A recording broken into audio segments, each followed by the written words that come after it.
আমি জেনে বুঝে আমার স্ত্রীকে মানসিক অত্যাচার করতাম। শারীরিক নির্যাতন করিনি, সেটা করলে তো লোকে জানবে, দেখতে পাওয়া যাবে, প্রমাণ পাওয়া যাবে আমি অত্যাচার করি। তাই গায়ে হাত তোলার ভুল করিনি। যদিও হাত নিষ্পিস করতো, মানসিক নির্যাতনের জন্য তো কোনো আইন নেই, শাস্তি নেই। পরিবার সমাজের কাছে সেটা কোনো ব্যাপারই না, নীরবে নিভৃতে চলে যেতে পারে এই অত্যাচার। কাপড় আয়রন হয়নি, নাস্তা কই, রুমাল কই, এই সব বলে বলে সকালে অস্থির করে তুলতাম তাকে। সে অবশ্য সব কিছু ঠিকঠাক করে রাখতো, তবুও মাঝে মধ্যে কিছু ভুল হলেই বসা মাথায় তুলে ফেলতাম। অফিস থেকে বাসায় ঢুকেই খুঁজতাম কি ভুল ধরা যায় ওর। ফিল্টারে পানি থাকে, তবুও জগে পানি না থাকলে জগ আছাড় দিতাম, না হয় ফেলে দিতাম। আমার স্ত্রী ভয়ে জড়সড় হয়ে থাকতো, ক্ষুধা লাগেনি তারপরও টেবিলে কেন খাবার দেয় নাই, এ নিয়ে চিৎকার করতাম। সে ভয় পেয়ে খাবার দেওয়া শুরু করতো।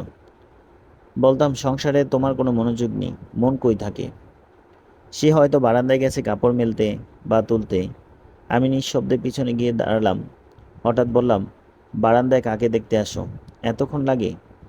সে কপাল কুঁচকে ঘৃণার দৃষ্টিতে তাকাতো। ঠিক এই একটা জায়গায় আমাকে তাকে ঘায়েল করা যেত। চরিত্র নিয়ে কথা বলে সে সহ্য করতে পারতো না। আমি সেটা ভালো করেই জানতাম, আর খোঁচাটা জায়গা মতোই দিতাম। কখনো কখনো সে অসম্ভব রেগে গিয়ে বলতো, আমি খারাপ, আমার চরিত্র খারাপ, তাহলে কেন আমাকে রাখছো? আমার তো যাওয়ার পথ নাই, না হলে কবেই আমি মুক্ত হতাম। বাপের কাছে গেলেও আবার বিয়ে দেওয়ার জন্য চাপ দিবে, সেটা তো আমার পক্ষে সম্ভব না। আমি নিজে ইনকামের ব্যবস্থা করব, সেই পথটাও তো বন্ধ করে দিছে, পড়াশোনা বন্ধ করে দিছে। এরপর সে কান্নায় লুকিয়ে পড়তো আর বলতো, ও আল্লাহ, তুমি সব দেখছো, তুমি তো সব জানো, আমাকে শান্তি দাও। আমি পৈশাসিক আনন্দ অনুভব করতে করতে একটু যেন দয়া হতো তখন। তাকে জড়িয়ে ধরতাম। সে সর্বশক্তি দিয়ে ছাড়িয়ে দেওয়ার চেষ্টা করতো, পারতো না। পরের দিন সকালে সে আবার তার রুটিন মাফিক কাজ করত। আমি ভাবতাম সে সব কিছু ভুলে গেছে। কয়েকদিন আমি খুব ভালো স্বামীর ভূমিকা পালন করতাম।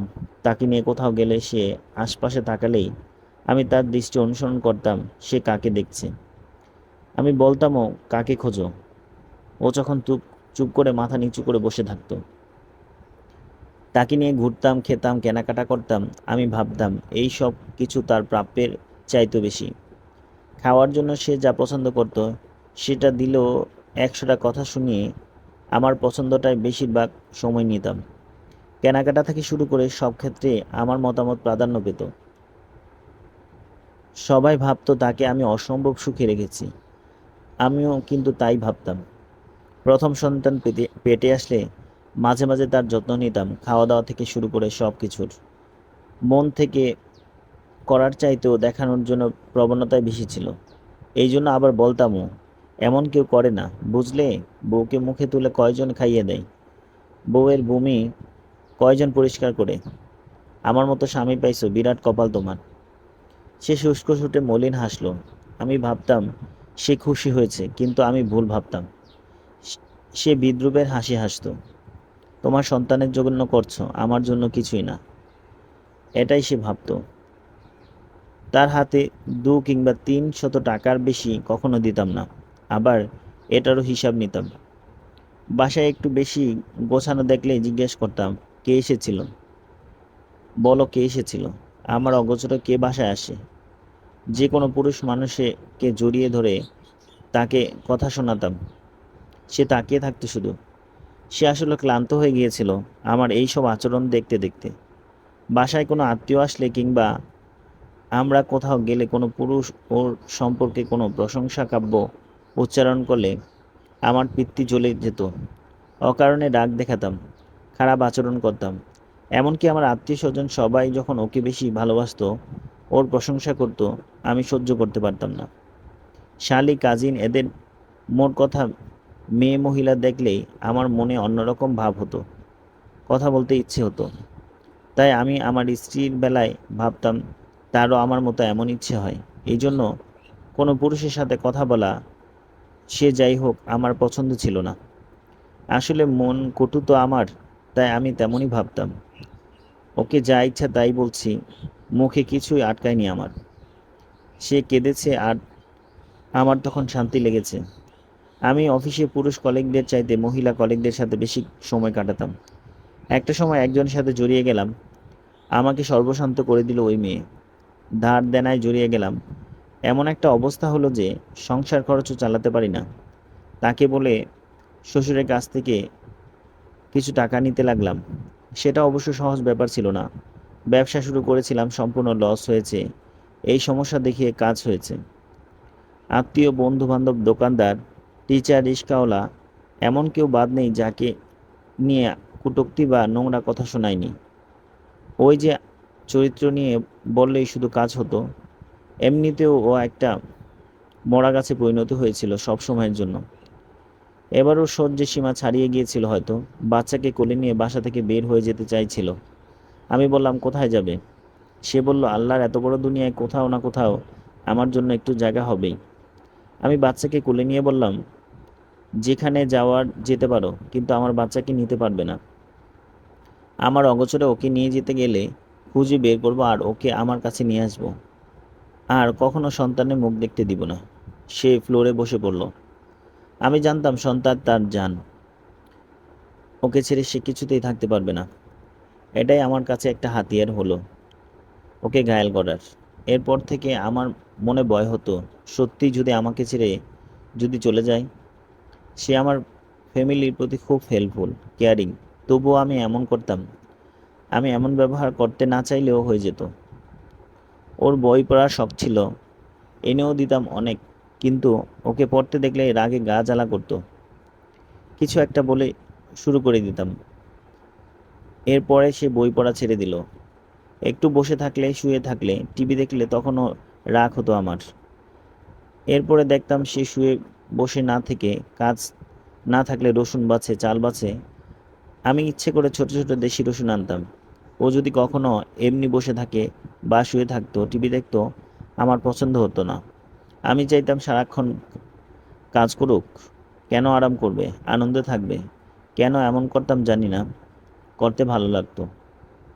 আস্তে আস্তে খেয়াল করলাম, আমি রেগে গেলে সে আর আগের মতো আমাকে ভয় পায় না। এত করে আমার আরও রাগ উঠত। একদিন চোখের দিকে তাকিয়ে রইল। কত বড় সাহস, বললাম, কাঁচামরিচ দিয়ে চোখ গালিয়ে দেব। সে বিদ্রূপের হাসি হেসে হেঁটে চলে গেল। এক সময় সে আমাকে তোয়াক্কা করতো না। একদিন সে বলল, আমার আর পাওয়ার কিংবা হারানোর কিছু নেই। আমার সাথে যাই করো, আমার কিছুই যায় আসে না। নিজের মতো সবাইকে ভাবো, তাই না? তোমার কীর্তিকলাপ যদি সবাইকে বলি, তোমার মুখে সবাই থুথু দিবে। আমি হয়ে গেলাম। জিজ্ঞেস করতে ভুলে গেলাম আমি কি করেছি। ভাবনায় পড়লাম, সে কি সব কিছু জানে? তাহলে এতদিন কিছুই বলেনি কেন?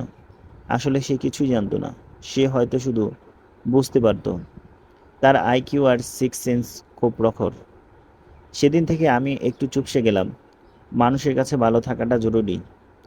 সে তার নিজের মতো চলতে লাগলো। এটাও আমার সহ্যের বাইরে চলে যাচ্ছিল, কিন্তু কিছুই করার ছিল না। সে তার সন্তানদের নিয়ে সুন্দর সময় কাটাচ্ছিল। আমি বাসায় আসলেই যেন সবার মুখে হাসি উদাও। কিছু না করেও সে যেন আমাকে নীরবে শাস্তি দিচ্ছিল। সবচেয়ে বড় শাস্তি ছিল যখন দেখলাম সন্তানরা আমাকে পছন্দ করে না। আমার থেকে ওরা অনেক দূরে। ওদেরকে অতিরিক্ত শাসন আর ওদের সামনে ওদের মায়ের সাথে খারাপ ব্যবহার করেছি, কাঁদিয়েছি। এইসবের জন্যই হয়তো ওরা আমাকে পছন্দ করে না, ভালোবাসে না। যে কোনো বিষয়ে মায়ের সাথেই শুধু পরামর্শ করে। আমি যেন কেউ নই, কিছুই নই। বিয়ে হলো ওদের, তাতেও তাদের সব সিদ্ধান্তে। তবে কিছুটা হয়তো কিছু আছে এখনো। সে আমার মতো হয়ে আমার সাথে আমার মতো আচরণ করেনি। তেমনটা হলে আমার সাথে তার পার্থক্য তো থাকতো না। আমাকে খুঁজে না পেলে খুঁজতে বের হলে হয়। লোক রেখেছে খেয়াল রাখার জন্য, ডাক্তার দেখায়, কিন্তু বুঝতে পারি না সে কখনো আমাকে ভালোবাসে না। আমার মতো মানুষকে ঘৃণা করা যায়, করুণা করা যায়, কখনো ভালোবাসা যায় না। এক জীবনে সে কাটিয়ে দিল প্রিয়তমাহীন, প্রেমহীন, ভালোবাসাহীন, মনোকষ্টে আর অশান্তিতে। আমি হয়তো নিজেকে ছাড়া কাউকেই ভালোবাসি না, এটাই ভাবতাম। কিন্তু আমি আসলে নিজেকেও ভালোবাসতাম না, এখনও ভালোবাসি না। শুধু নিজের কৃতিত্ব আর প্রাধান্য বজায় রাখতে চাইতাম। ভালোবাসতেই শিখিনি। জীবনকে সুন্দর করতে, সুখী করতে গেলে অন্যের ভালোবাসার প্রয়োজন আছে কি? কিন্তু আমি যদি ভালোবাসা না দিই তাহলে পাবার আশা কিভাবে করতে পারি? ভালোবাসার সংজ্ঞাই হয়তো আমি জানি না। আমি মাঝে মাঝে সুযোগ বুঝে লাপাত্তা হয়ে যাই। আমাকে খুঁজে বের করে ওরা কখনো তাড়াতাড়ি পায়, কখনো 2 দিন পরে, কখনো 1 সপ্তাহ পরে খুঁজে পায়। তারা ভাবে আমি সব কিছু ভুলে যাই। কথা শেষ করার আগেই একজন বয়স্ক মহিলা এসে দাঁড়ালো।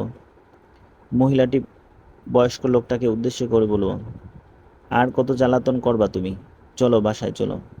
আমি তাদের চলে যাওয়ার পথের দিকে তাকিয়ে রইলাম। আমি লোকটার নামও জানি না। তার শেষ কথাগুলো কি ছিল খুব জানতে ইচ্ছে করছিল। অনেক কিছু জানতে ইচ্ছে করছে। আবার যদি দেখা হয় তখন জানতে চাইব। আমার বাচ্চাটা অন্য বাচ্চাদের সাথে প্লে গ্রাউন্ডে খেলছে। এখানে আমি প্রায়ই আসি। আজ একাই বসেছিলাম। হঠাৎ ওই বয়স্ক লোকটা এসে কথাগুলো বলা শুরু করলো, তার জীবনের গল্পগুলো। আমি কোনো কথা না বলে শুধু শুনে গিয়েছি। আমি কি লোকটাকে ঘৃণা করব, নাকি ওই মহিলার জন্য মন খারাপ করব? নিশ্চিত লোকটার মানসিকভাবে অসুস্থ। অসুস্থ না হলে তার স্ত্রীর সাথে এমন আচরণ করতে পারে? এমন হাজারো অসুস্থ লোক সমাজে কতই না ছড়িয়ে আছে, এই হিসেব কি আমরা জানি? আর এদের কবলে পড়ে কত নারীর জীবন, সুন্দর সময় নষ্ট হয়ে গেছে। যাচ্ছে, যাবে, জীবন চলে যায়, অজানা থেকে যায় কত শত মন খারাপের গল্প। সমাপ্ত। গল্পটা যদি সকলের ভালো লেগে থাকে তাহলে চ্যানেলটিকে অবশ্যই সাবস্ক্রাইব করে দেবেন।